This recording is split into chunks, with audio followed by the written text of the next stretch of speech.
The Project Gutenberg Evoque of Historia de la célebre reina de España Doña Juana, llamada vulgarmente, la loca. This book is for the use of anyone anywhere in the United States and most other parts of the world at no cost and with almost no restrictions whatsoever. You may copy it, give it away or reuse it under the terms of the Project Gutenberg license included with this ebook or online at www.gutenberg.org. If you are not located in the United States, you will have to check the laws of the country where you are located before using this book. Title: Historia de la célebre reina de España Doña Juana, llamada vulgarmente, la loca Otter, en Anemes Release Date, December 14, 2006, Evoque número 20099, Most Recently Updated, January 1, 2021. Language: Spanish. Credits, produced by Chuck Griff and the online distributed proofreading team at https://www.pgdp.net *** Start of the Project Gutenberg Evoque. Historia de la célebre reina de España Doña Juana, llamada vulgarmente, la loca ****. Nota del transcriptor, se conserva la ortografía del original. Historia de la célebre reina de España Doña Juana, llamada vulgarmente la loca. Madrid. Imprenta de José María Marés, Corredera Baja de San Pablo, número 27. 1848. Capítulo primero. Capítulo 2. Capítulo 3. Capítulo 4. Capítulo primero. De cuáles fueron los padres de Doña Juana la Loca, y las cosas que pasaban en su palacio. Don Fernando y Doña Isabel, célebres y nunca bien ponderados reyes católicos, ocupaban los tronos de Aragón y Castilla, dando un ejemplo de moralidad y sabiduría a toda su corte, y siendo estimados altamente, no solo por la aristocracia de su época, sino también por todos sus súbditos. Muy agradecidos los regios esposos a las muestras de cariño que éstos continuamente les prodigaban, no podían menos de expresarles su reconocimiento de una manera más loable, porque estos monarcas no se desdoraban de que cualquier vasallo hiciese parar su carruaje, aun en los sitios más públicos y concurridos, para prestar atención a lo que les quisiesen manifestar. No obstante de esto, siempre se ha conocido, según los historiadores, el no faltar nunca entre los palaciegos aquellas comunes discordias y hablillas, hijas de la envidia. Ninguna prueba que caracterice más esta verdad, que la de que hallándose ya encinta la reina Isabel la Católica, comenzasen a propalar varios personajes, entre los cuales se hallaba de Enrique de Villena, que la sucesión que esperaban no podía menos de ser bastarda, y esto lo deducían de las varias escenas que habían presenciado en palacio. Más sin embargo de ser de Fernando tan previsor, y de inspeccionar tanto las cosas que le eran anellas, parece que estas voces las tomó por vagas, y no se cuidó de ellas. Así es, que dichos personajes atribuían la indolencia de Fernando en este punto, al miedo o al excesivo amor que profesaba a doña Isabel, la cual unía a los vínculos de esposa, el ser nieta de su hermano. Miras particulares se llevaban el de Villena y otros en difundir por el vulgo tales voces, pero miras que más tarde fueron descubiertas por los que más le vendían amistad, declarando al soberano verbalmente los proyectos concebidos por ellos, y mostrándole por escrito la correspondencia que habían interceptado dirigida a de Juan de Portugal, a la cual contestó inmediatamente de Fernando por medio de su enviado de negocios, Lope de Alburquerque. No habiendo querido don Juan de Portugal dar audiencia al enviado de Castilla, y habiéndolo llegado a saber muy pronto de Fernando, montó en cólera de tal suerte, que nadie se atrevía a dirigirle una palabra. Procuraban aplacarle en algunos momentos de furia, pero todo era en vano, amenazaba que haría entender a sus contrarios lo que merece el que agravia al monarca de Castilla, y que mostraría cuán grandes eran sus fuerzas contra los que le enojaban. Tampoco fueron bastantes a aplacar su ira los ruegos de su hermano de Pedro de Acuña, conde de Buendía, quien le protestaba no se irritase tan terriblemente, que tal vez una fraguada noticia, como podía ser, fuera el motivo del ludibrio y las imprecaciones que dirigía sin distinción de parientes y amigos. Solo a las amonestaciones de un personaje que por respeto se calla, era a las que daba cabida el rey de Fernando. Este personaje se supo granjear su cariño por su bella cualidad, que era la de todo adulador, logrando con sus palabras henchir el pecho del monarca cada día de mayor pasión. Aún la misma reina Isabel tuvo en muchas ocasiones que valerse de este favorito para hablar con su real esposo. Estos sucesos ocurrían en el Palacio de la Imperial Toledo, cuando dio a luz la reina Isabel, el 6 de noviembre de 1479, a la princesa doña Juana de Castilla, muy parecida a su abuela doña Juana, esposa de Juan III de Aragón, según afirma el autor de las Reinas Católicas.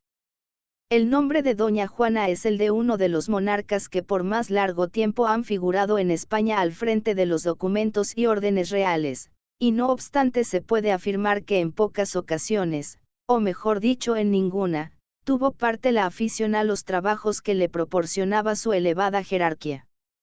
Esta especie de hastío al destino arduo que debía ejercer a la edad que requieren las leyes, se le iba aumentando con los años. Por el contrario, cualquier faena a que la dedicasen de las propias de su sexo, la abrazaba con el más indecible júbilo, así es que, todavía de corta edad, era la admiración de cuantos la oían y observaban sus entretenimientos. A esto se puede añadir que su nombre no era más que una mera forma para dar a conocer que la heredera del trono de Castilla existía. Cuando pocos años después su hijo el célebre Carlos V tomó las riendas del gobierno de España, por la habitual imposibilidad de su madre, observó el mismo método, ora porque así lo dispusieron en varios estamentos del reino, ora porque ella era la soberana en realidad y ora por respeto y atención, como lo hizo conocer al renunciar los estados en su hijo Felipe, al cual pedía encarecidamente hiciese conservar ileso el nombre de su desventurada abuela al frente de los negocios públicos, para no causarla descontento. 50 años conservó esta soberana el título de reina de España, a pesar de no haber gobernado ni un solo día. Tal era la enajenación mental de que se hallaba poseída causada por los poderosos y bien fundados motivos que más adelante se irán conociendo. El memorable de Francisco Jiménez de Cisneros y el rey don Fernando, ordenaron, como gobernadores durante la menor edad de Carlos V, no se hiciese pública la insuficiencia de doña Juana, a pesar de estar íntimamente convencidos de su incapacidad. De manera que por muchos y reiterados esfuerzos que hicieron algunos para declarar su nulidad, no lo lograron, y eso que para nada les estorbaba, pues que jamás se resintió de que no contasen con su voluntad para ninguno de los actos de gobierno.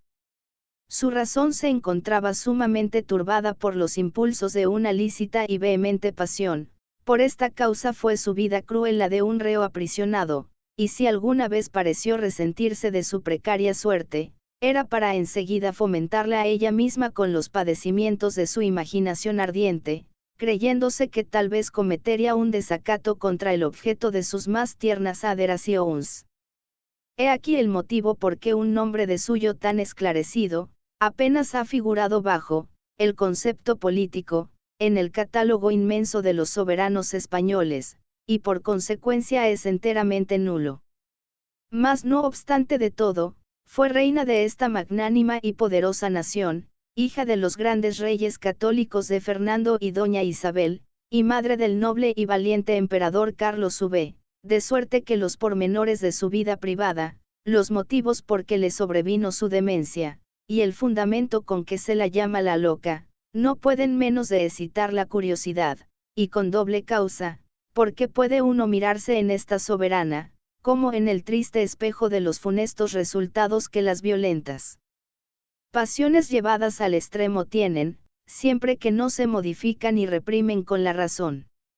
Dotada doña Juana de un talento nada común, de una viva y ardiente imaginación, fue educada de una manera no vulgar para aquella época, y especialmente en la lengua greco-latina, hizo tan admirables adelantos, que la hablaba con una soltura encantadora. El sabio Luis Vives afirma que de cualquier materia que se le tratase en este idioma, contestaba repentinamente como si fuera en castellano. A estas cualidades unía la de una figura esbelta y de mucho interés. Era el tipo de la hermosura, colmada de gracia y dignidad. Sus grandes ojos, expresivos y rasgados, denotaban el raro talento y energía de su alma, a lo que acompañaban los dignos y elegantes modales de la corte de Isabel, dechado de virtudes y moralidad. Todas estas grandes circunstancias, reunidas con el poderío de sus padres, hacían de doña Juana uno de esos partidos más aventajados para cualquier joven príncipe de Europa. Estas mismas circunstancias la constituían en una infanta acreedora a ser idolatrada, aun por los que no tuviera el placer y el honor de admirarla. Prueba evidente, que no tardaron mucho tiempo algunos príncipes en ver cuál era el que podía ser dueño de joya de tan inestimable valor.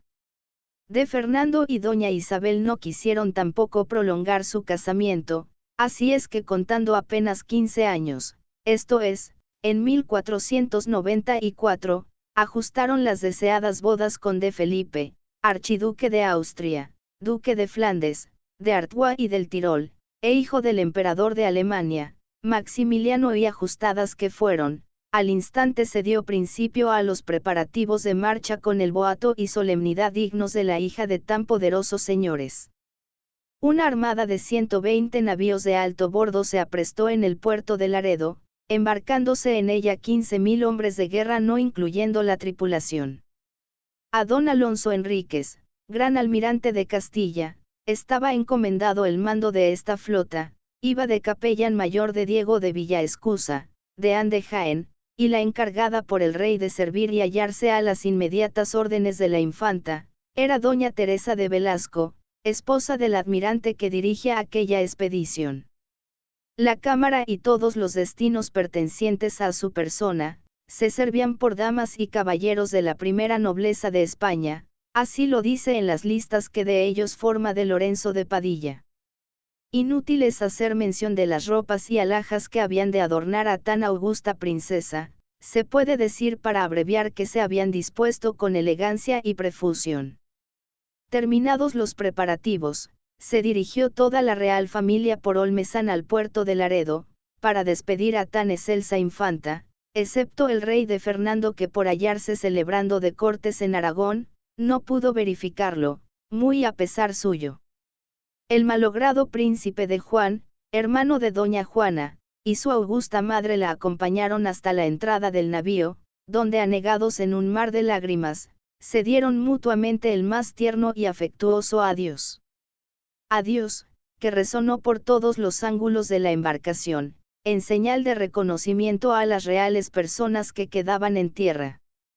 El día 19 de agosto de 1496 se hicieron a la vela con dirección a los estados flamencos. Ningún contratiempo se había notado, ninguna cosa que hubiera venido a turbar la tranquilidad de la ilustre viajera había ocurrido, hasta tocar en las costas de Flandes, en donde se levantó un temporal tan borrascoso, que se vieron precisados a guarecerse en el primer punto de salvación que encontraron. Grande era la aflicción de doña Juana al ver en tan inminente peligro su vida, pero Dios quiso pudiesen arribar en el puerto de Toorland, en Inglaterra, después de haber caminado por término de más de 2 horas, luchando con los embravecidos oleajes que un momento más los hubiera sumergido en lo profundo de los mares. Permanecieron en esta población 7 días, durante los cuales fue la infanta muy obsequiada por las damas y caballeros principales de aquel país, que acudieron presurosos a besar su mano y juntamente a ofrecerla sus servicios. Capítulo 2. De cómo se casó doña Juana, los hijos que tuvo y otros asuntos del mayor interés. Cuando el temporal se hubo apaciguado, dispusieron el viaje hacia Flandes, y el 8 de septiembre desembarcaron en la bahía de Ramna, puerto situado en las inmediaciones de Holanda, sin otro contraste que haber desaparecido varias alhajas de gran valor de la princesa, porque el navío donde se encontraba su recámara encalló en un banco llamado El Monje, sitio bastante peligroso. El príncipe que el cielo había destinado para esposo de doña Juana, habitaba entonces un suntuoso palacio en Land, pueblo del Tirol, más cerciorado de la venida de su cara prometida, abandonó dirigiéndose con la mayor velocidad a Lieja, donde tuvo el placer de admirar la belleza de la infanta, después de haberla esperado impaciente en esta ciudad 13 días. Inmediatamente se puso en ejecución el casamiento habiéndoles dado las bendiciones de Diego de Villaescusa, de Anne de Jaén.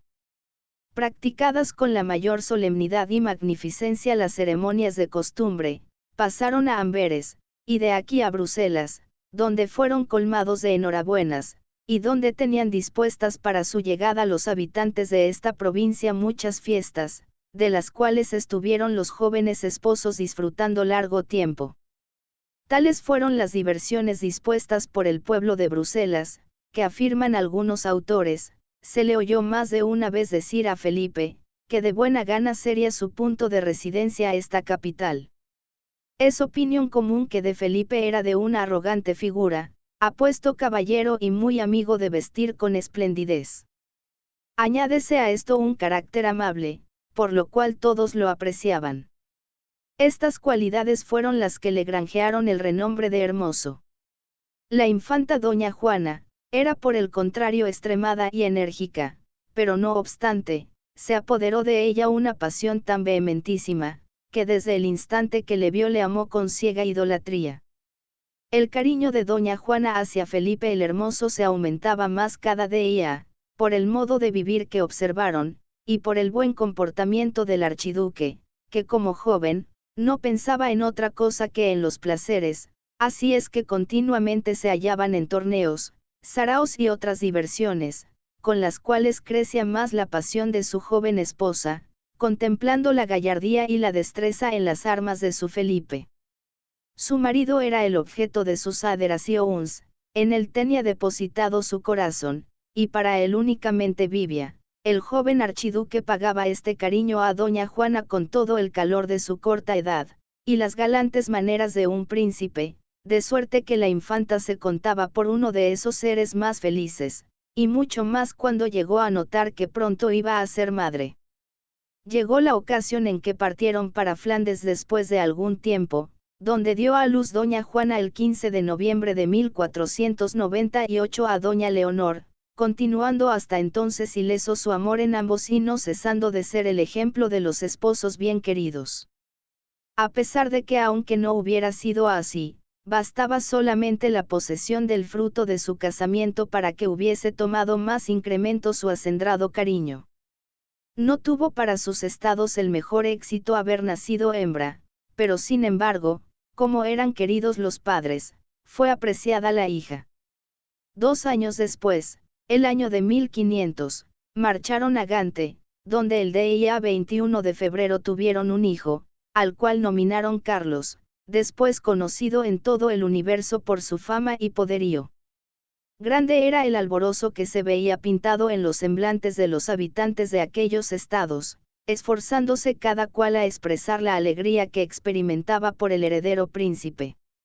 Innumerables también fueron las fiestas que con tan solemne motivo se ejecutaron, y sería por lo tanto causa de elevar el extracto de esta historia a una inmensa altura. Empezaba por esta época ya doña Juana a sumirse en la desesperación, porque desde que la fortuna parecía inclinar todo el favor al recién nacido, empezaba a desvanecerse como por ensalmo la felicidad de la madre del emperador Carlos V. La desgracia vino a arrebatar la vida en el mismo año de 1500 a fines de julio al infante de Miguel, hijo del rey de Juan de Portugal, último vástago en la línea masculina de los reyes católicos de Fernando y doña Isabel, recayendo por consecuencia la corona de España, en la madre de doña Leonor y de Carlos.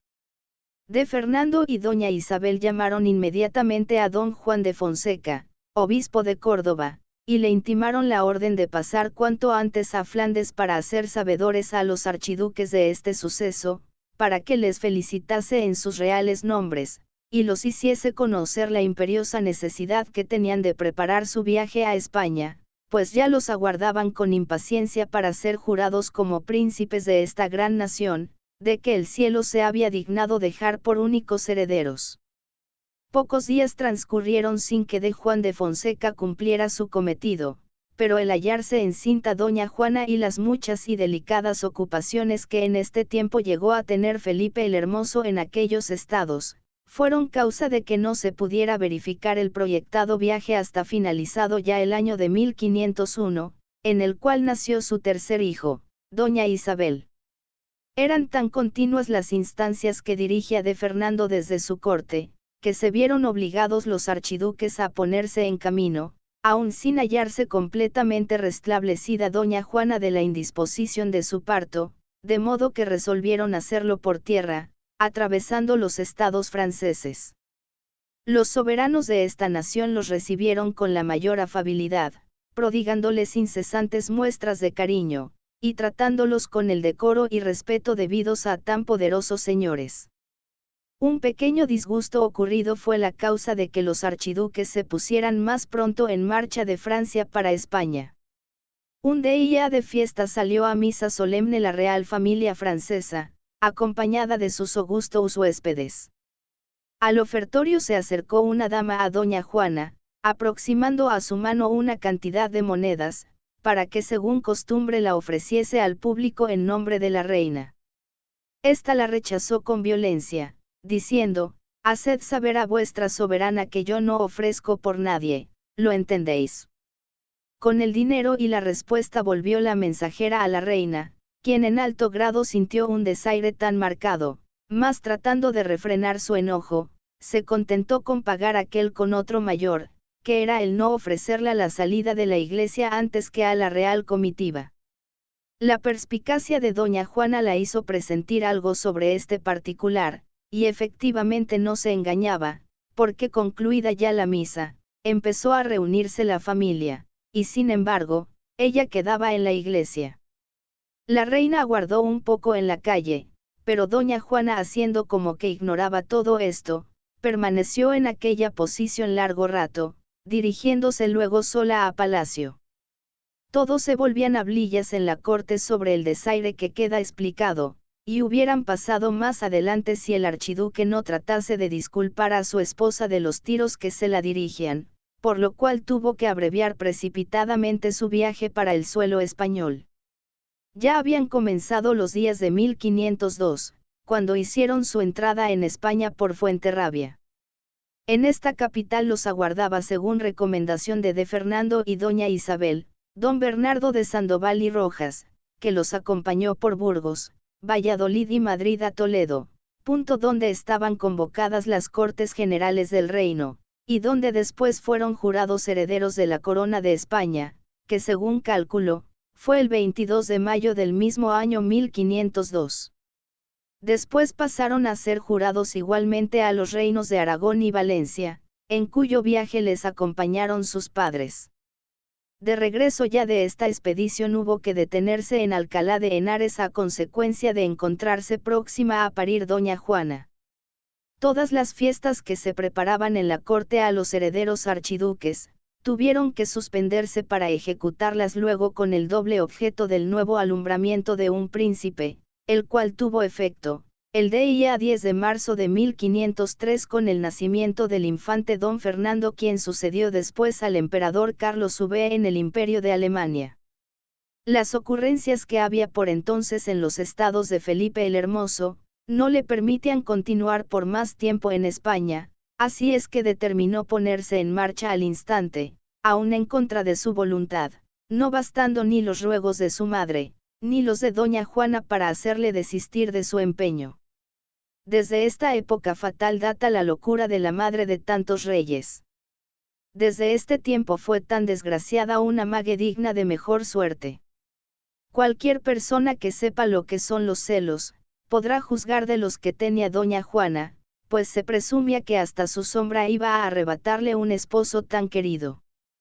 Felipe por su parte la había pagado con justo valor el amor que depositara en él, mas se le iba extinguiendo, no le entusiasmaban ya los repetidos halagos de su esposa, y por esto no le causaba sentimiento su partida, verificándola aún antes de que ésta se hallase repuesta de la indisposición de su parto. En la comitiva que acompañó a doña Juana, formando su servidumbre, cuando pasó a Flandes para efectuar sus bodas, iba una joven, que era la admiración de todos.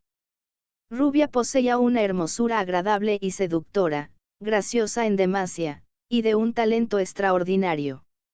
El hallarse en el palacio de los archiduques, motivó que Felipe el Hermoso, de vuelta de España, una vez desembarazado de los halagos sin límites de doña Juana, la mirase con tal adhesión, que al fin concluyó por apasionarse ciegamente de los atractivos de la rubia española, cuya magnífica cabellera dorada llegó a seducir su corazón.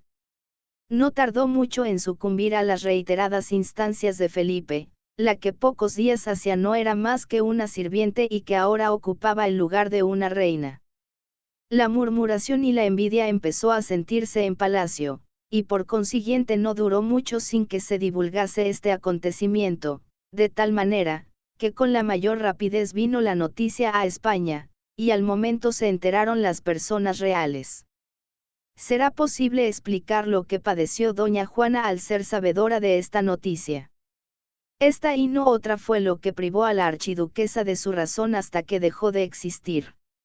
Este y no otro fue el más agudo puñal que introdujera Felipe en su amante pecho. Deténgase cualquiera que haya amado en este punto, y considere la fiebre devoradora que se apoderaría de un carácter tan firme y enérgico como el de doña Juana. Tormentos indecibles sufría, tormentos que turbaban su razón hasta el delirio, hasta no querer abrazar a lo que más quería en el mundo después de su esposo, que eran sus hijos. Su rostro siempre triste y demudado, revelaba los atroces tormentos que experimentaba, su errante mirada parecía como querer distinguir un objeto, el cual encontrado, apartaba su vista, colmándolo de improperios e imprecaciones. Huía de todas las personas y no prefería más que la soledad, en esta hallaba distracción, dedicando su pensamiento a Felipe, a pesar de serle infiel.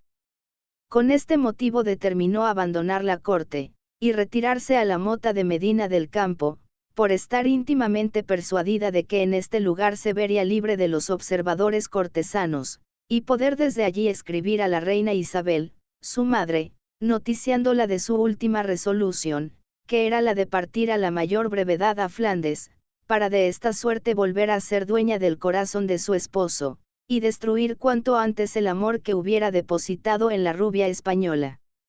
La reina Isabel, antes que su hija, estaba enterada de todo, conocía perfectamente el ardiente amor que ésta profesaba a su marido, y presumiéndose que tal vez su partida sería el móvil principal de un gran escándalo, trató de evitar su marcha, aunque a costa de mucho trabajo. Conocía que las relaciones de amor de Felipe eran demasiado nuevas para que tan pronto pudiese haber un rompimiento. Así es que trataba de disuadirla de la idea de marcharse, poniéndola por pretexto el hallarse sumamente delicada su salud, y también el encontrarse su padre celebrando cortes en Aragón, el cual adorándola tan entrañablemente, sentiría muchísimo el que se hubiera tomado esta determinación sin su consentimiento. Tanto la reina católica como su hija doña Juana, llevaban su intención, la primera, por ver si podía sin dar escándalo, desvanecer el amor que había puesto Felipe en la camarista, y la segunda, porque quería dar una lección a su esposo, confundiendo a su querida. No dejaba doña Juana de escribir a su madre con el objeto indicado, pero inútiles habían sido hasta entonces sus súplicas para alcanzar el permiso de ésta. Había llegado hasta el punto de mandar a los personajes más influyentes de su corte para si por este medio lograba lo que hubiera deseado a una costa de su vida. Mas viendo que todo era en vano, tomó la determinación de marcharse sin el consentimiento de su madre, sin que llegase a oídos de su padre, y si era posible, sin que se enterasen más que los conductores de su carruaje. A aquellas personas en quien tenía depositada su confianza dio las órdenes oportunas para que a la mayor brevedad preparasen los útiles más necesarios de marcha. Todo se encontraba ya dispuesto, pero quiso la casualidad fuese avisada doña Isabel de esta resolución inesperada, por lo cual mandó inmediatamente a don Juan de Fonseca, obispo de Córdoba, para que la suplicase en su nombre no marchara. A punto de subir al carruaje estaba ya doña Juana cuando llegó el enviado de la reina. Un momento después no la hubiera encontrado.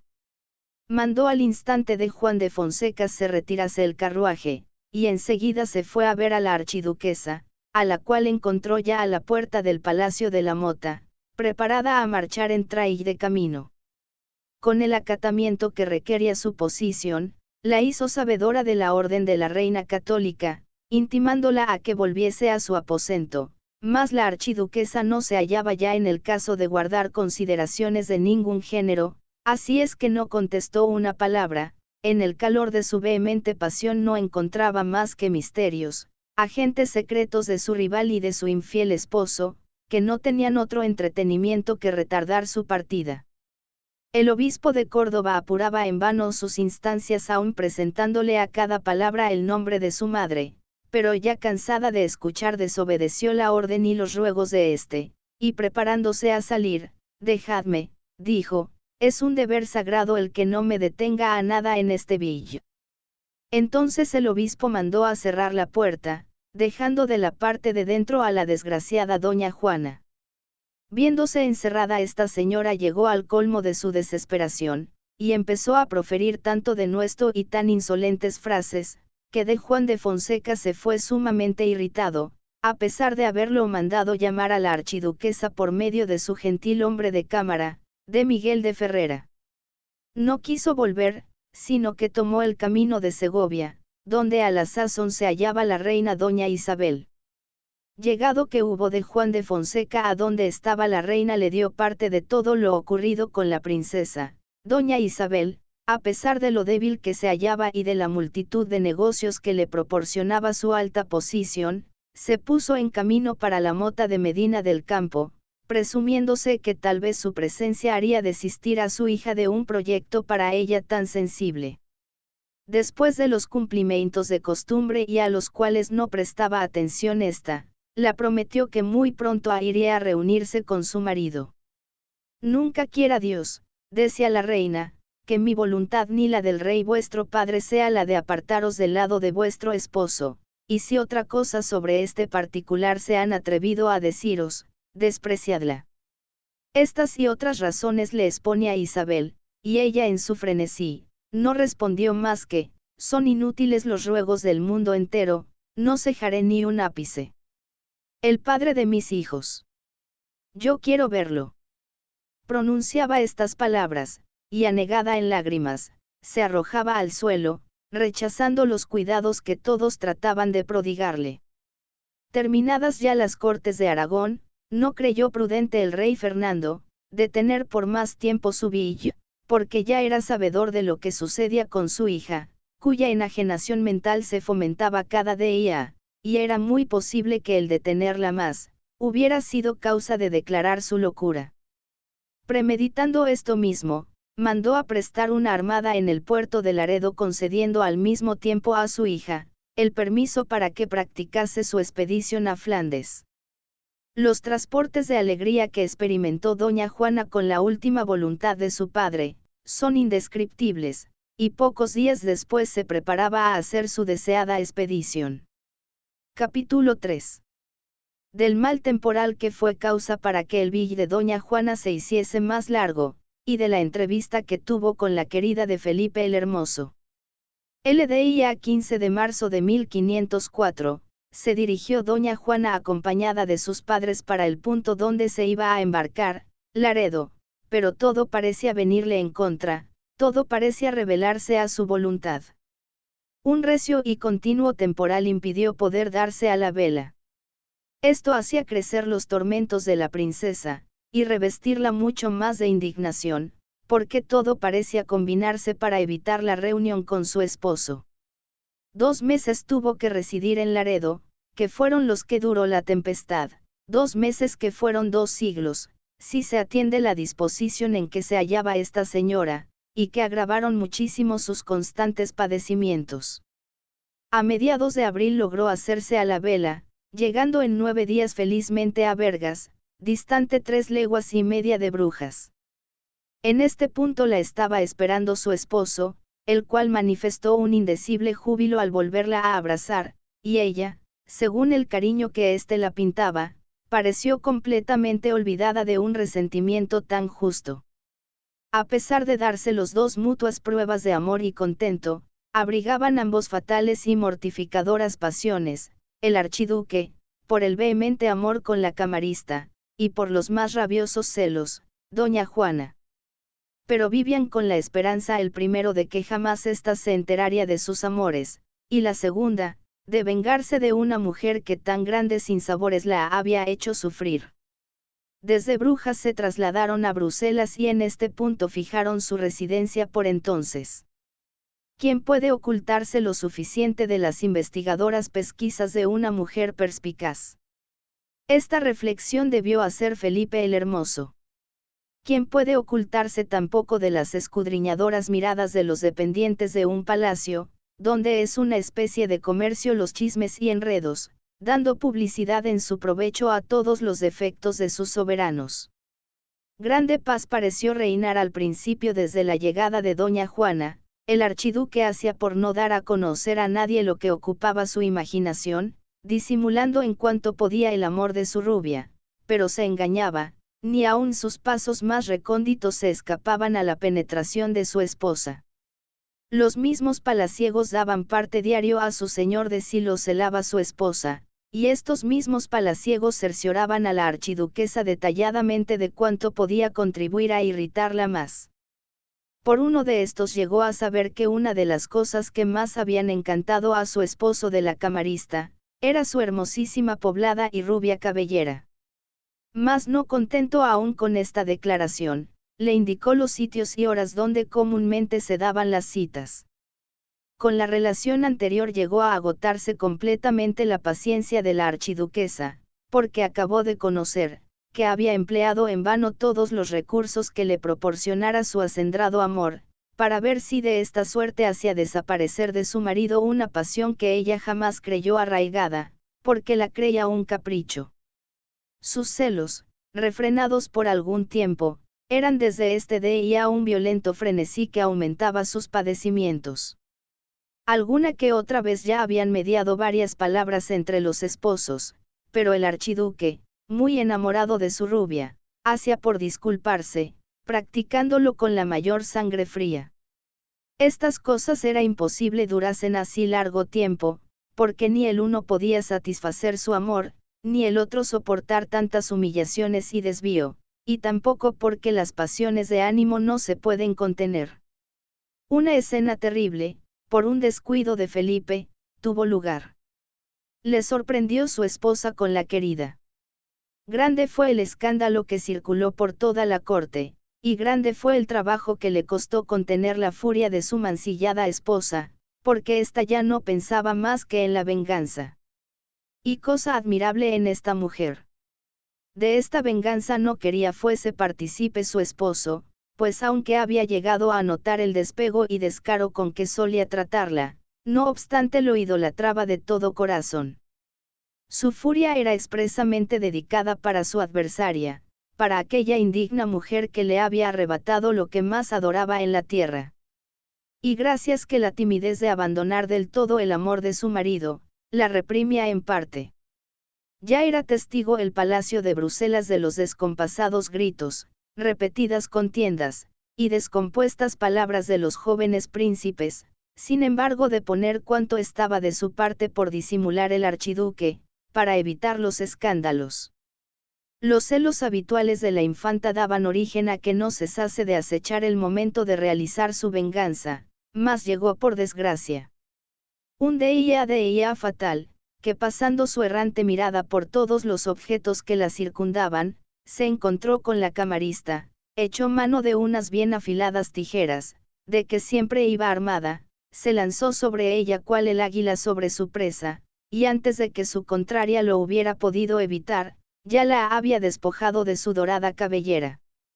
No satisfecha aún, la llenó de contusiones y arañazos, y podemos asegurar que si los gritos de la camarista, no hubiesen hecho acudir al lugar de la sangrienta escena a todos los dependientes del palacio, y hasta a su mismo marido, era probable hubiese acabado con la que había sido causa de sus sufrimientos.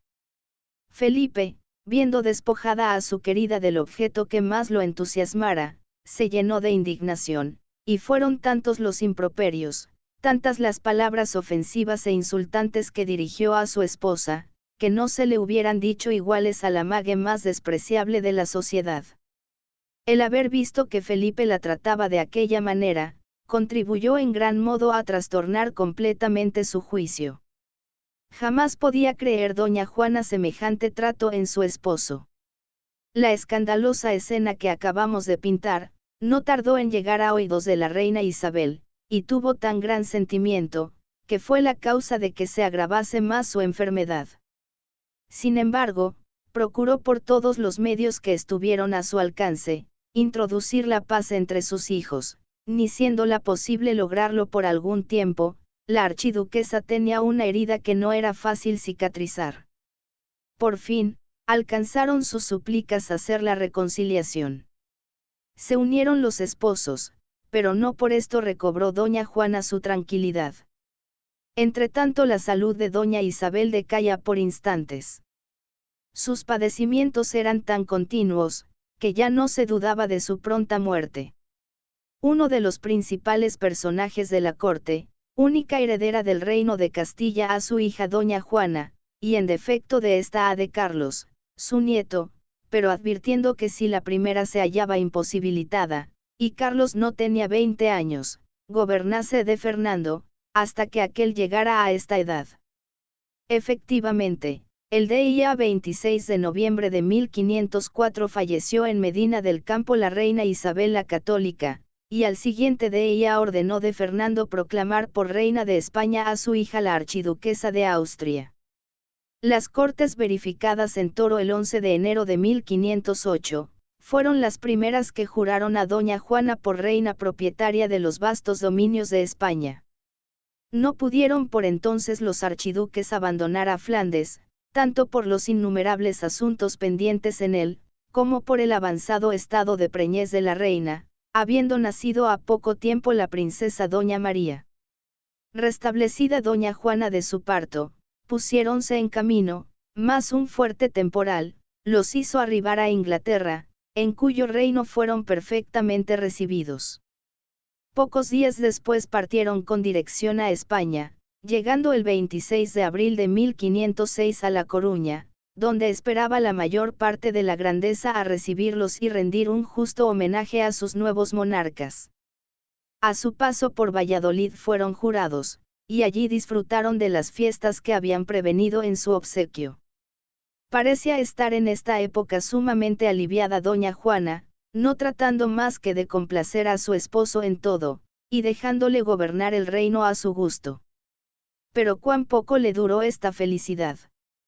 Así que se concluyeron las Cortes de Valladolid, determinaron recorrer las principales capitales de España para darse a conocer, porque así lo exigían de todas partes. Empezaron su carrera por Burgos, pero oh desgracia. En una de las tardes que salían a pasear, se acaloró tanto de Felipe en una partida de pelota, que le sobrevino una pulmonía, de cuyas resultas fue víctima a los 6 días, dejando embarazada a doña Juana de 6 meses. Falleció Felipe el Hermoso el día 29 de septiembre de 1506, cuando contaba apenas 28 años. Tal fue el poderoso influjo que obró en la imaginación de la nueva reina la inesperada muerte de su esposo, que muchos días estaba fuera de sí, y encerrada en el aposento que a ella le parecía más lóbrego y triste. Durante este enajenamiento, se habían hecho los funerales, y por consiguiente el cadáver del monarca sepultado en la Cartuja de Miraflores. En cuanto esto llegó a su noticia, mandó se lo trajesen en una caja bien dispuesta y embetunada, porque no quería vivir lejos de él. Así se practicó, y no permitía que nadie entrase, llevándose los días y las noches contemplando los restos del ídolo de su amor, asterisco, ninguna clase de ruegos la hacían desistir de alejarse del cadáver. En vano eran las amonestaciones del cardenal Cisneros, inútiles también las de las damas y principales personajes, advirtiéndole la necesidad de ocuparse de los negocios del reino. Cerróse por dentro de la habitación y mandó hacer una ventanita para que por allí pudiesen mandarla algunos alimentos. Muchas veces iban los grandes a hacerla saber la alteración en que se hallaba España, y contestaba que si su hijo estaba en disposición, viniese a gobernarla, y que si no, su padre, que ella tenía otros deberes más sagrados que cumplir como viuda. Varios de los personajes creían, al oírla hablar con cordura algunas veces, si la querida de su esposo habría usado de algunos maleficios para hacerla padecer tan terriblemente. ¡Qué credulidad la de aquella época! No transcurrió mucho tiempo sin que a la misma reina doña Juana le pareciera insoportable aquella existencia, y poco después llamó al cardenal Cisneros, haciéndole saber que no podía vivir por más tiempo en la capital donde había muerto su marido, pero el cardenal quería suspender por entonces su determinación, a causa de hallarse en un estado avanzado de preñez, mas como la voluntad de doña Juana fue siempre decidida, no se atrevió a oponerse a su mandato. Se trasladó la corte a Valladolid, por orden expresa de la reina. Haciendo jornadas muy cortas salió de Burgos el 20 de diciembre de 1506, acompañada de un crecido número de vasallos con hachas encendidas, muchos frailes franciscanos también con luces, el prior de la Cartuja y algunos moncios que decían misas diarias por el alma del soberano, cuya caja iba en medio de esta fúnebre comitiva, seguida del coche de la desdichada doña Juana y de las damas y caballeros de su palacio. De esta manera marcharon hasta llegar a Torquemada, donde la reina no quiso pasar adelante, alojándose en casa de un clérigo, y exponiendo que el estado de su salud no la permitía seguir. El 14 de enero de 1507 parió en este pueblo a la infanta doña Catalina. Triste y desconsolador fue este año para España. A consecuencia de una miseria y escasez grandes, se desarrolló una peste que causó innumerables estragos. Y se creerá que a pesar de ser el pueblo de Torquemada uno de los más invadidos por la epidemia, no bastasen los ruegos del cardenal a que continuara la reina su camino. Muchas y muy reiteradas fueron las instancias que a este le costó, hasta lograr que a fines de abril se volviese a emprender la marcha con el mismo aparato que al principio, pero pronto se cansó de viajar. Al llegar a Hornillos distante 2 leguas de Torquemada, quiso fijar su residencia en él, exponiendo viviría con más comodidad que en una grande población. De manera que volvió a encerrarse en este pequeño pueblo con el inanimado cuerpo de su esposo, no cesando de hablarle, ya con cariño, ya con quejas, ya con reconvenciones, que aumentaban más su incurable locura. Todo seguía de este modo, hasta que la dieron noticias de la venida de su padre a España. Esta noticia la recibió con gran placer, porque al momento manifestó deseos de salir a encontrarse con de Fernando, en Castilla, advirtiendo que había de ser en cortas jornadas y con el mismo cortejo fúnebre. Inútilmente se cansaba el regente del reino, arzobispo de Toledo, para hacerla viajar de Día, sin el cuerpo de su esposo, todo era en vano, de suerte que no había otro recurso que repetir todas las noches el entierro. Así caminaron hasta entrar en Tórtoles, población donde tuvo su padre el gusto de abrazarla. Pero ¿cuál fue la sorpresa de Fernando al encontrar a su hija más querida en aquella situación, aquellos ojos desencajados, aquel rostro cadavérico, y aquella errante mirada? Cuando se le venía a la memoria lo que había sido causa de que su hija estuviera en aquel estado, la pena lo ahogaba, y gruesas lágrimas surcaban sus mejillas. Doña Juana estaba inmóvil. «Lloráis, padre de mi corazón», le dijo, «vuestra hija no puede ya imitaros. Cuando sorprendí a la querida de mi esposo, se me agotaron las lágrimas. Considerad cuál sería mi tristeza». Doña Juana había llegado al último grado de locura, estaba enteramente loca, mas sin embargo era la reina propietaria de España y su nombre y consentimiento eran necesarios para dar algún carácter a los actos del gobierno. Esta consideración movió al rey católico a entrar en algunas consultas con su hija para el mejor arreglo de los negocios y volver otra vez a gobernar los dominios de España. Doña Juana, por su parte, admitió sin réplica alguna cuanto le propuso su padre, poniendo solamente una condición, que la habían de dejar permanecer en la villa de Arcos, en completa libertad, sin tener que intervenir en otro negocio, que pasar los días que la restaban de esta vida, al lado del cuerpo de su esposo.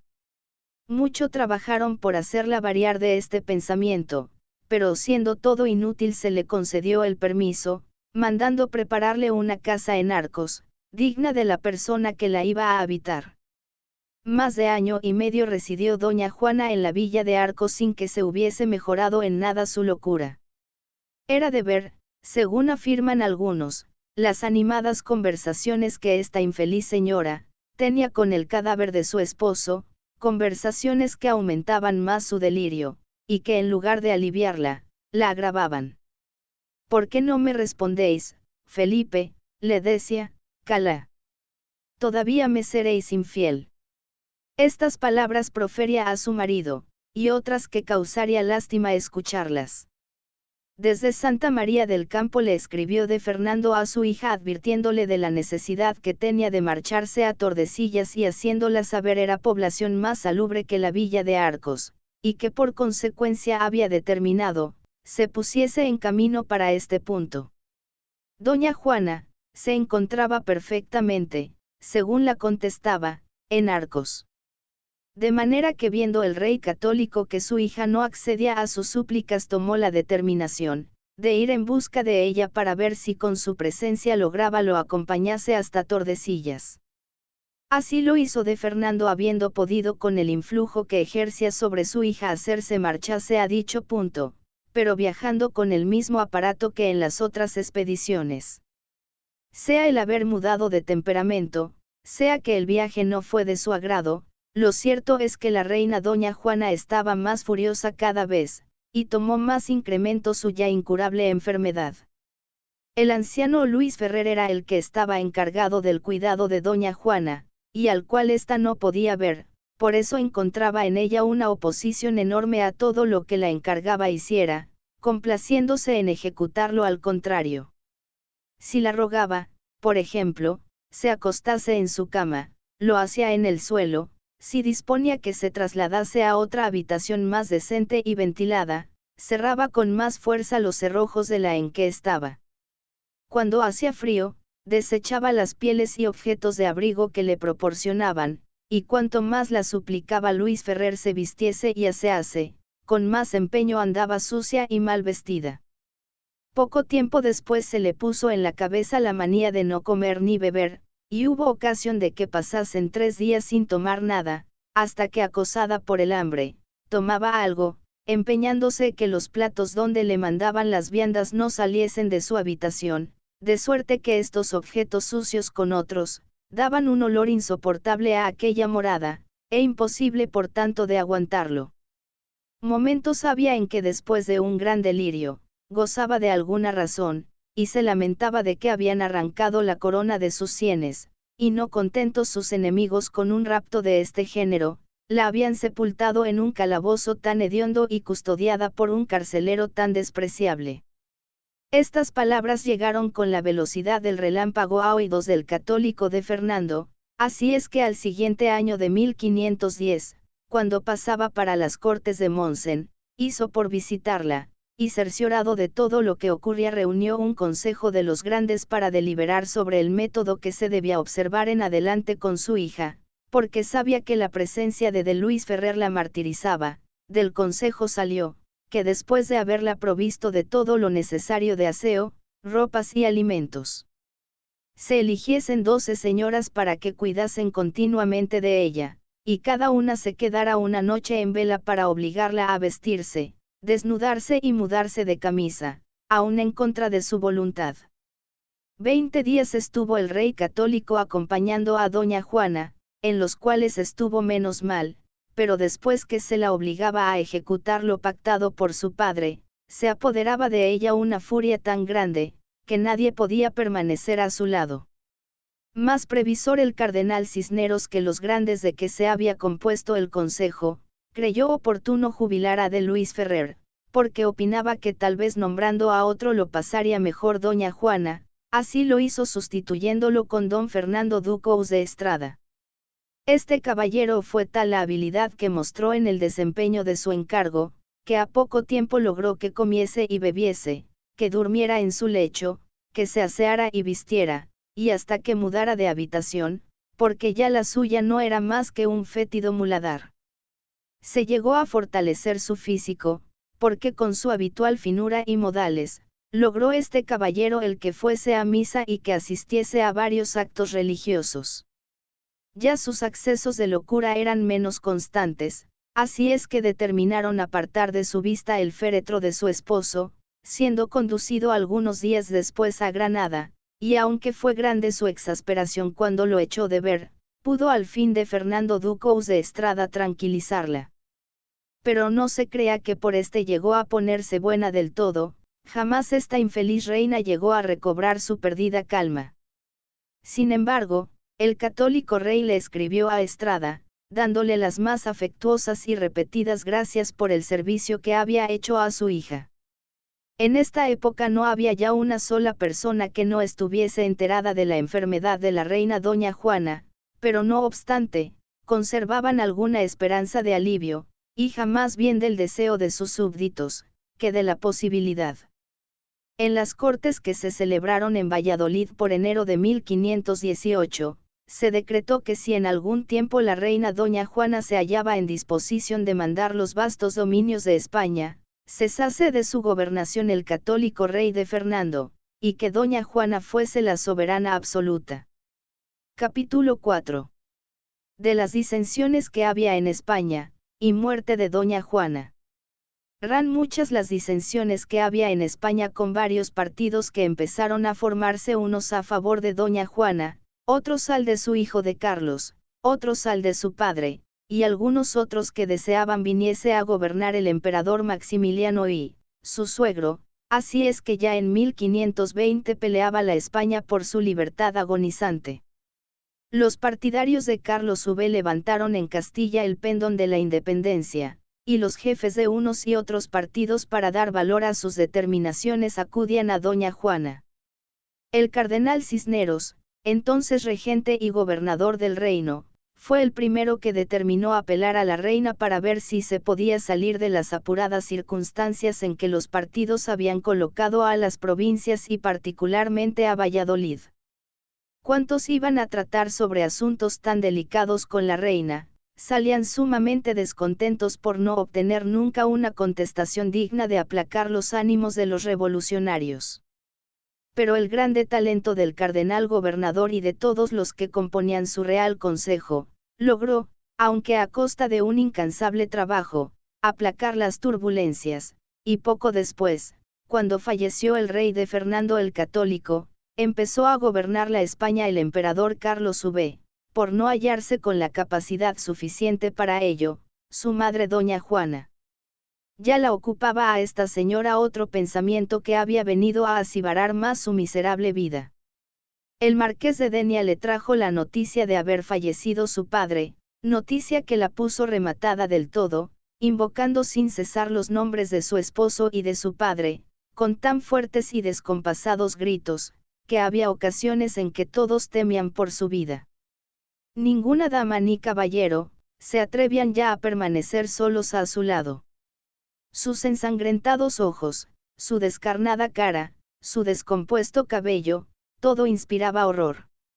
En este triste estado pasó el resto de su vida la infeliz reina en el palacio de Tordesillas, donde estuvo 46 años luchando con lo que todos conocen, y no existiendo otra cosa en su imaginación que la memoria de su adorado padre y los celos de su idolatrado esposo. Después de conocidos los hechos que se han acabado de referir, lo restante de su vida, que a pesar de los largos y terribles sufrimientos, fue larguísima, no ofreció novedad, digna de mencionarse. La reina de España, doña Juana, alargó sus días hasta los 73 años, sin que su incurable mal hubiera podido hallar un correctivo, pero en los últimos meses se agravó extraordinariamente. Nunca tuvo dolencia de otro género, de manera que a haber vivido Felipe el Hermoso mucho tiempo, hubiera tenido que espiar su mal proceder para con esta reina, acreedora de mejores miramientos. A principios del año 1555 empezó a enfermar de bastante consideración, llegando hasta el punto de no querer tomar ninguna medicina. cuando la obligaban arrojaba al suelo o a la cara de quien se la hacía tomar. 3 meses pasó esta señora en la agonía, no habiendo ya una persona que quisiera permanecer en su compañía. Todos estaban fatigados, aburridos, de sufrirla. Gritos desaforados y lastimeras voces eran los que se oían en palacio, y todo cuanto se hacía para tranquilizarla era nulo, en lugar de aliviarla, excitaban más y más su furor. El marqués de Denia, que era uno de los que continuamente estaban a su lado, le escribió al rey, su hijo, advirtiéndole de esto mismo, a lo que contestaba Carlos V, sufrid con resignación las impertinencias de mi pobre madre, que el cielo os recompensará. Lo mismo les contestaban las demás personas reales. Dios quiso por fin recogerla bajo su amparo, pero se asegura muy de positivo que poco antes de morir recobró perfectamente su entendimiento, y cual el que despierta azorado por los mágicos efectos de una terrible pesadilla, y queda después inmóvil y sumergido en un grande abatimiento, así quedó esta soberana, tranquila. Por lo que dedicó su pensamiento a orar fervorosamente, y a la disposición de su alma, a lo cual le ayudó con su inimitable celo San Francisco de Borja, duque de Gandía, que dio la casualidad de hallarse presente a tan terrible acto. El día 11 de abril de 1555 y en su misma noche, que era la del Jueves Santo, finalizó su larga y penosa existencia, siendo sus últimas palabras, Jesucristo, acogedme en vuestro seno. Así terminó esta soberana española, poseída de una pasión aunque lícita, exagerada. Se vuelve a repetir, que si el archiduque hubiera existido, habría expiado terriblemente su crimen solo con ver el incomparable daño que había causado a una reina que no tuvo otro delito que adorarlo con ciega idolatría. Ejemplo terrible, para después de conocido procurar refrenar las exageradas pasiones, que no traen otro resultado que males sin cuento, como se podrá conocer por el retrato que se ha trazado de la reina de España, doña Juana la Loca. Asterisco, véase el grabado que va al frente de esta historia. Asterisco asterisco asterisco end of the Project Gutenberg Evo Oc, historia de la célebre reina de España doña Juana, llamada vulgarmente, la Loca asterisco asterisco asterisco up that the editions will replace the previous one, the old editions will be renamed. Creating the works from print editions not protected by US copyright law means that no one owns a United States copyright in these works, so the foundation, and you, can copy and distribute it in the United States without permission and without paying copyright royalties. Special rules, set forth in the general terms of use part of this license, apply to copying and distributing Project Gutenberg marca registrada Electronic Works to protect the Project Gutenberg marca registrada concept and trademark. Project Gutenberg is a registered trademark, and may not be used if you charge for an evoke, except by following the terms of the trademark license, including paying royalties for use of the Project Gutenberg trademark.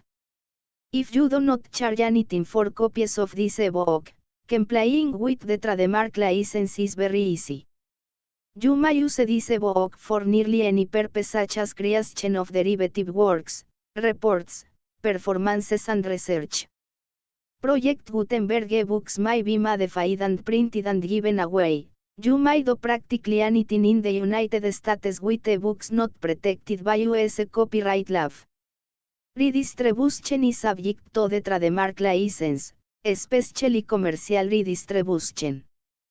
Start, full license. The full Project Gutenberg license. Please read this before you distribute or use this work to protect the Project Gutenberg marca registrada mission of promoting the free distribution of electronic works, by using or distributing this work, or any other work associated in any way with the phrase Project Gutenberg. You agree to comply with all the terms of the full Project Gutenberg marca registrada license available with this file or online at www.gutenberg.org/license. Sectorion 1. General Terms of Use and Redistributing Project Gutenberg marca registrada Electronic Works 1 by reading or using any part of this project Gutenberg marca registrada Electronic Work. You indicate that you have read, understand, agree to and accept all the terms of this license and intellectual property, trademark diagonal copyright, agreement. If you do not agree to abide by all the terms of this agreement, you must cease using and return or destroy all copies of Project Gutenberg marca registrada Electronic Works in your possession. If you paid a fee for obtaining a copy of or access to a Project Gutenberg marca registrada Electronic Work and you do not agree to be bound by the terms of this agreement, you may obtain a refund from the person or entity to whom you paid the fee as set forth in paragraph 1e8. 1b Project Gutenberg is a registered trademark. It may only be used on or associated in any way with an electronic work by people who agree to be bound by the terms of this agreement. There are a few things that you can do with most Project Gutenberg marca registrada electronic works even without complying with the full terms of this agreement. See paragraph 1c below. There are a lot of things you can do with Project Gutenberg marca registrada Electronic Works if you follow the terms of this agreement and help preserve free future access to Project Gutenberg marca registrada Electronic Works. See paragraph 1e below. 1c The Project Gutenberg Literary Archive Foundation, the Foundation or PGLAF, owns a cancellation copyright in the collection of Project Gutenberg marca registrada Electronic Works. Nearly all the individual works in the collection are in the public domain in the United States. If an individual work is unprotected by copyright law in the United States and you are located in the United States, we do not claim a right to prevent you from copying, distributing, performing, displaying or creating derivative works based on the work as long as all references to Project Gutenberg are removed. Of course, we hope that you will support the Project Gutenberg marca registrada mission of promoting free access to electronic works by freely sharing Project Gutenberg marca registrada works in compliance with the terms of this agreement for keeping the Project Gutenberg marca registrada name associated with the work. You can easily comply with the terms of this agreement by keeping this work in the same format with its attached full Project Gutenberg marca registrada license when you share it without charge with others. 1 The copyright laws of the place where you are located also govern what you can do with this work. Copyright laws in most countries are in a constant state of change. If you are outside the United States, check the laws of your country in addition to the terms of this agreement before downloading, copying, displaying, performing, distributing or creating derivative works based on this work or any other Project Gutenberg marca registrada work. The Foundation makes no representations concerning the copyright status of any work in any country other than the United States. 1 Unless you have removed all references to Project Gutenberg. 1e1. The following sentence, with active links to, or other immediate access to, the full Project Gutenberg marca registrada license must appear prominently whenever any copy of a Project Gutenberg marca registrada work, any work on which the phrase Project Gutenberg appears, or with which the phrase Project Gutenberg is associated, is accessed, displayed, performed, viewed, copied or distributed. This work is for the use of anyone anywhere in the United States and most other parts of the world at no cost and with almost no restrictions whatsoever. You may copy it, give it away or reuse it under the terms of the Project Gutenberg license included with this book or online at www.gutenberg.org. If you are not located in the United States, you will have to check the laws of the country where you are located before using this book. 1e2. If an individual Project Gutenberg marca registrada electronic work is derived from texts not protected by US copyright law, does not contain a notice indicating that it is posted with permission of the copyright holder, The work can be copied and distributed to anyone in the United States without paying any fees or charges. If you are redistributing or providing access to a work with the phrase Project Gutenberg associated with or appearing on the work, you must comply either with the requirements of paragraphs 1 through 7 or obtain permission for the use of the work and the Project Gutenberg marca registrada trademark as set forth in paragraphs 1 or 9. 1 If an individual Project Gutenberg marca registrada electronic work is posted with the permission of the copyright holder, your use and distribution must comply with both paragraphs 1 through 7 and any additional terms imposed by the copyright holder. Additional terms will be linked to the Project Gutenberg marca registrada license for all works posted with the permission of the copyright holder found at the beginning of this work. 1 Do not unlink or detach or remove the full Project Gutenberg marca registrada license terms from this work, or any files containing a part of this work or any other work associated with Project Gutenberg marca registrada. 1 Do not copy, display, perform, distribute or redistribute this electronic work, or any part of this electronic work, without permanently displaying the sentence set forth in paragraph 1 with active links or immediate access to the full terms of the Project Gutenberg marca registrada license. 1 You may convert to and distribute this work in any binary, compressed, marked up, non-proprietary or proprietary form, including any word processing or hypertext form. However, if you provide access to or distribute copies of a Project Gutenberg marca registrada work in a format other than plain vanilla ASCII or other format used in the official version posted on the official Project Gutenberg marca registrada website, www.gutenberg.org, you must, at no additional cost, fee or expense to the user, provide a copy, a means of exporting a copy, or a means of obtaining a copy upon request, of the work in its original plain vanilla ASCII or other form. Any alternate format must include the full Project Gutenberg marca registrada license as specified in paragraph 1 1 Do not charge a fee for access to, viewing, displaying, performing, copying or distributing any Project Gutenberg marca registrada works unless you comply with paragraph 1 or 9.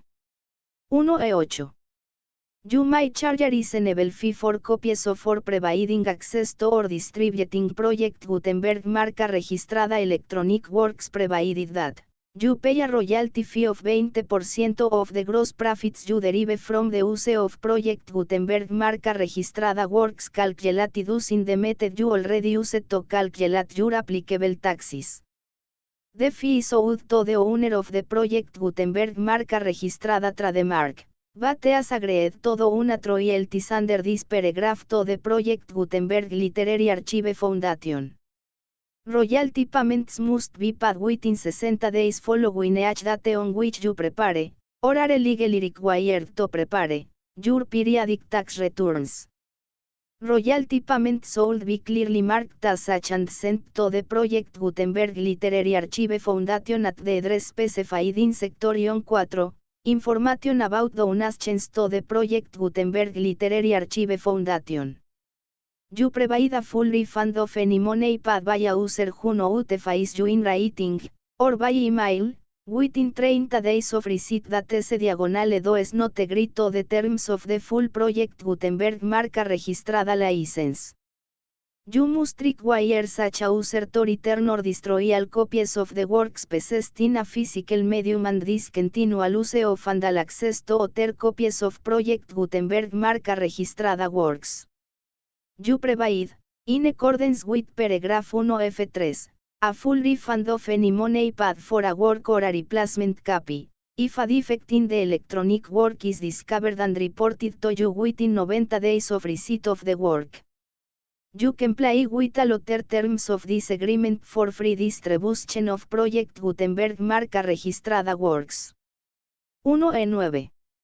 If you wish to charge a fee or distribute a project Gutenberg marca registrada electronic work or group of works on different terms than are set forth in this agreement, you must obtain permission in writing from the Project Gutenberg Literary Archive Foundation, the manager of the Project Gutenberg marca registrada trademark.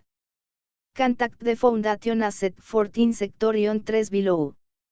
1F1F1 Project Gutenberg volunteers and employees expend considerable effort to identify, do copyright research on, transcribe and proofread works not protected by US copyright law in creating the Project Gutenberg marca registrada collection.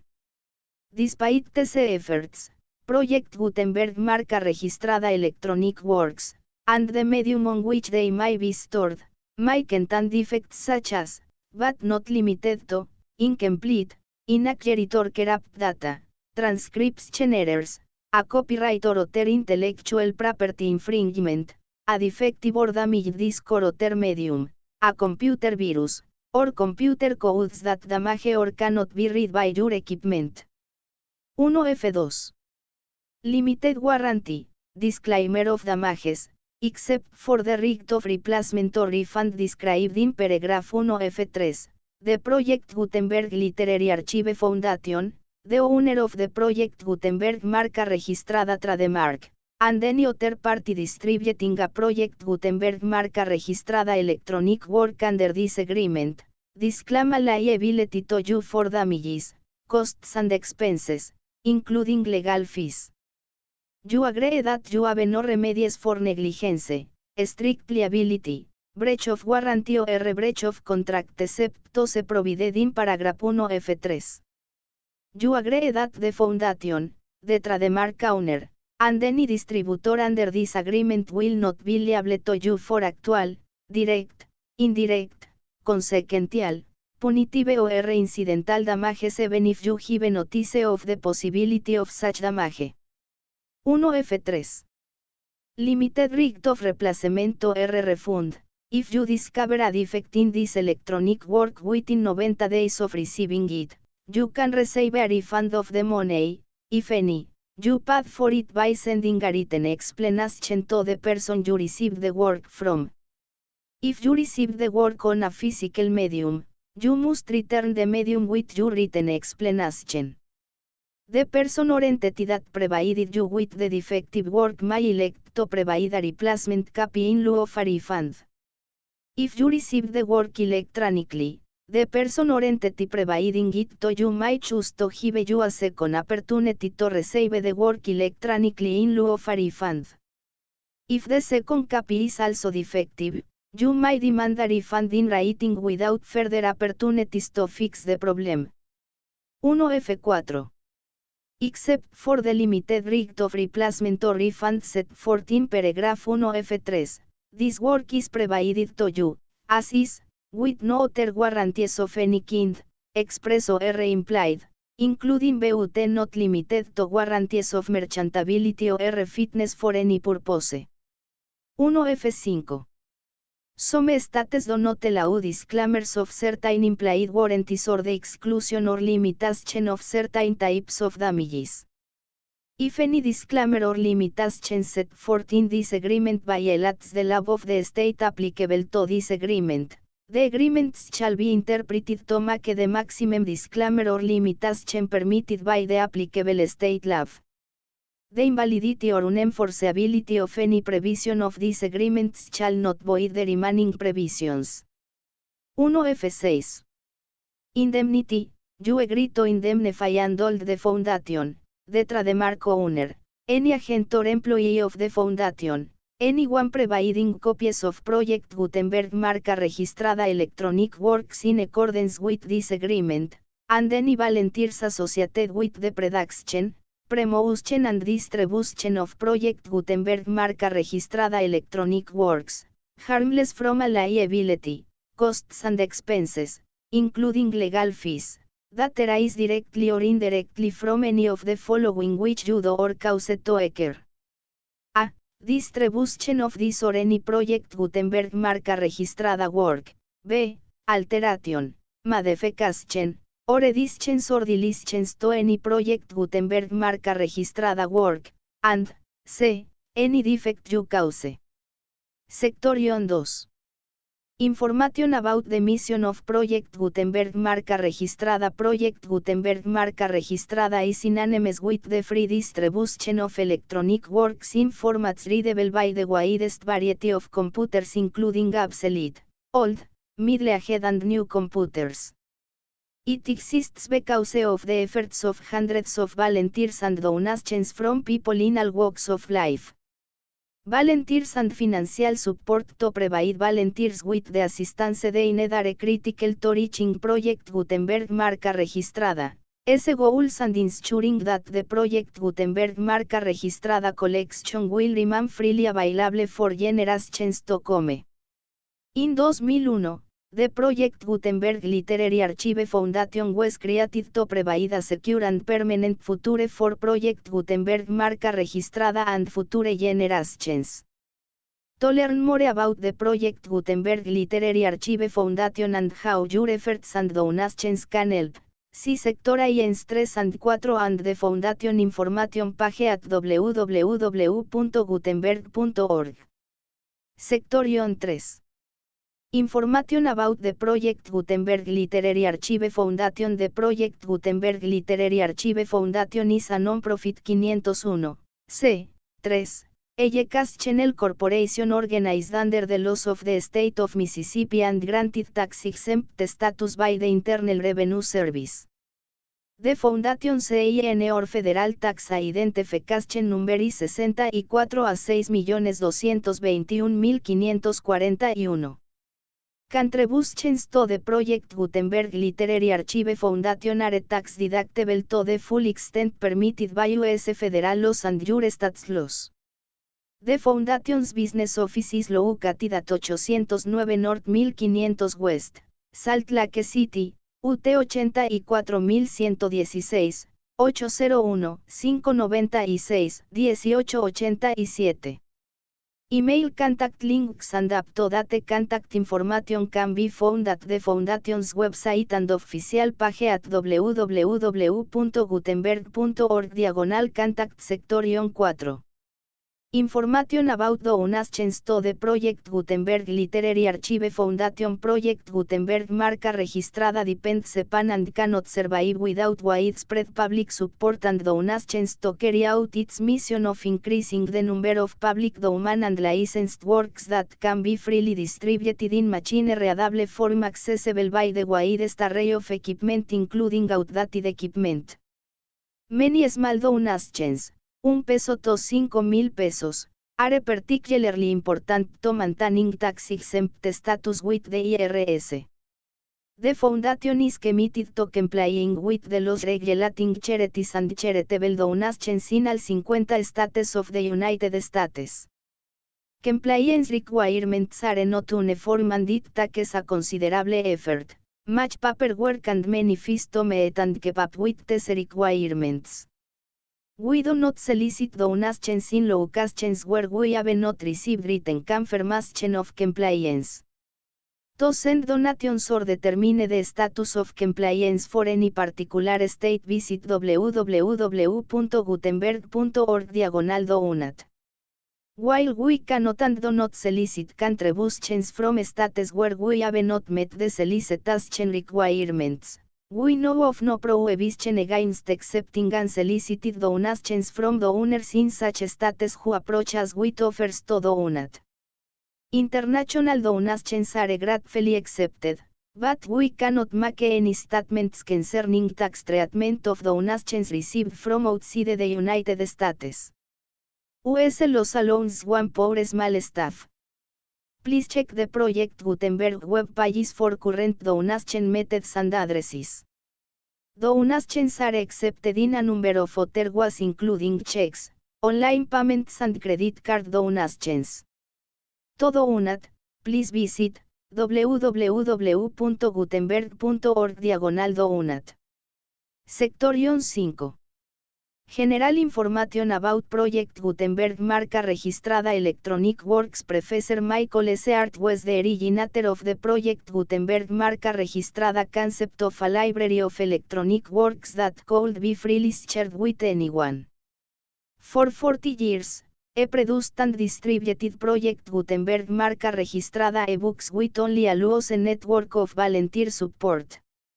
Project Gutenberg. Marca registrada ebooks are often created from several printed editions, all of which are confirmed as not protected by copyright in the US unless a copyright notice is included. Thus, we do not necessarily keep ebooks in compliance with any particular paper edition. Most people start at our website, which has the main page search facility, www.gutenberg.org. This website includes information about Project Gutenberg. Marca registrada, including how to make donations to the Project Gutenberg Literary Archive Foundation, how to help produce our new ebooks, and how to subscribe to our email newsletter to hear about new ebooks. Historia de la célebre reina de España Doña Juana, llamada vulgarmente la Loca. Capítulo 1. Capítulo 2. Capítulo 3. Capítulo 4. The Full Project Gutenberg License.